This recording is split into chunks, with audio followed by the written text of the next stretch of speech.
मैं इतना ही कहूंगा विपक्ष को, ये जो महाराष्ट्र की जनता ने क्लियर मैंडेट दिया है उसका स्वागत करना चाहिए।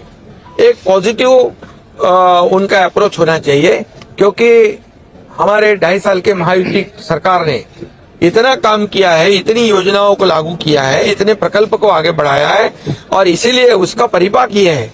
ये मैंने पहले ही कहा था, मैं, देवेंद्र जी, अजीत दादा, हम हर सभा में यही कहते थे कि हमने जो 2.5 साल में इतना ऐतिहासिक काम किया है कि इसकी स्वर्ण अक्षरों में उसका लिखा जाएगा, सुनहरे अक्षरों में। क्योंकि एक तरफ जो विकास के प्रकल्प बंद थे वो हमने शुरू कर दिए, दूसरी तरफ लोक कल्याणकारी योजनाएं हमने शुरू कर दी, और उसमें हर घटक को लिया है। लाडली बहना से लेके लाडले भाई से लेके लाडले किसान से लेके लाडले ज्येष्ठ से लेके सभी लोगों को उसमें सरकार ने योगदान उसका देखकर सहयोग किया है। और इसीलिए मैं इतना ही कहूंगा कि उनका जो अभी झारखंड में चुनाव हुआ, प्रियंका गांधी जी का चुनाव हुआ, कई लोगों का चुनाव हुआ, ये इधर का नांदेड़ बाई इलेक्शन का चुनाव हो गया, उसमें भी कांग्रेस की जीत हुई है।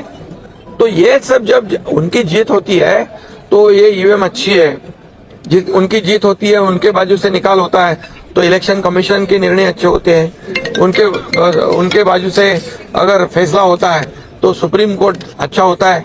अगर सही फैसला सुनाने के बाद तुरंत वो एजेंसी, वो यंत्रणा गलत हो जाती है, गलत उसको साबित किया जाता है।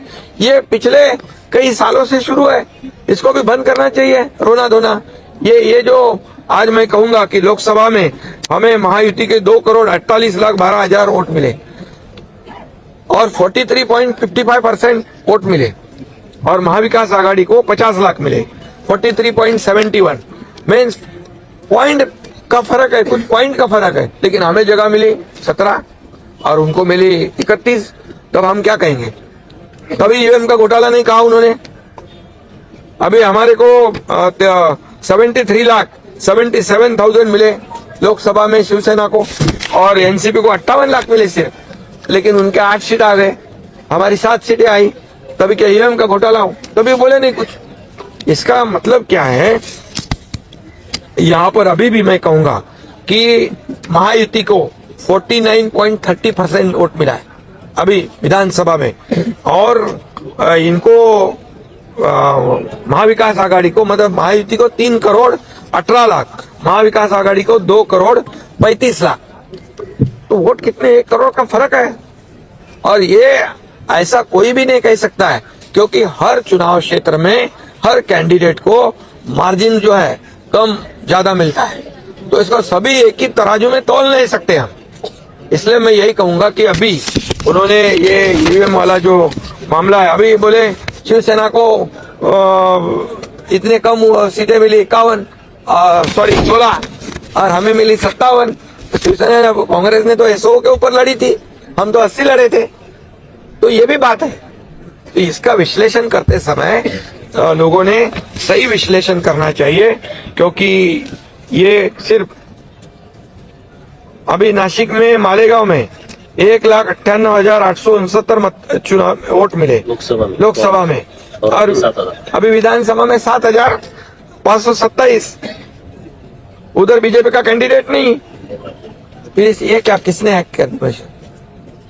ये सब चुनाव हारने के बाद ये ऐसे बात करना उचित नहीं है। इससे लोगों के दिशाभूल करने का काम जो है वो कर रहे हैं। अभी वो कोई किधर, किसी को लगता है बैलेट में चुनाव ले लो, किसी को लगता है ईवीएम में ले लो, ऐसा नहीं होता है ना। ये संविधान की बात है, ये सभी जो काम निर्णय है वो नियम के अनुसार होते हैं। और इसलिए मैं इतना ही कहूंगा कि ये चुनाव हमने, महायुति सरकार ने जीता है, ये काम के बलबूते पे जीता है, और लोगों ने जो मैंडेट दिया है, ये मैंडेट को वो विपक्ष ने स्वागत करना चाहिए और साथ देना चाहिए इस राज्य के विकास के लिए।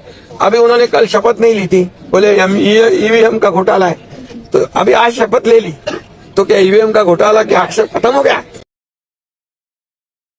हमारे न्यूज चैनल्स को सब्सक्राइब करें, लाइक करें, कमेंट्स करें, शेयर करें और घंटी का बटन प्रेस करें, ताकि आने वाली हर वीडियो और अपडेट्स की नोटिफिकेशन आप सभी को मिलती रहे। जय हिंद, जय महाराष्ट्र।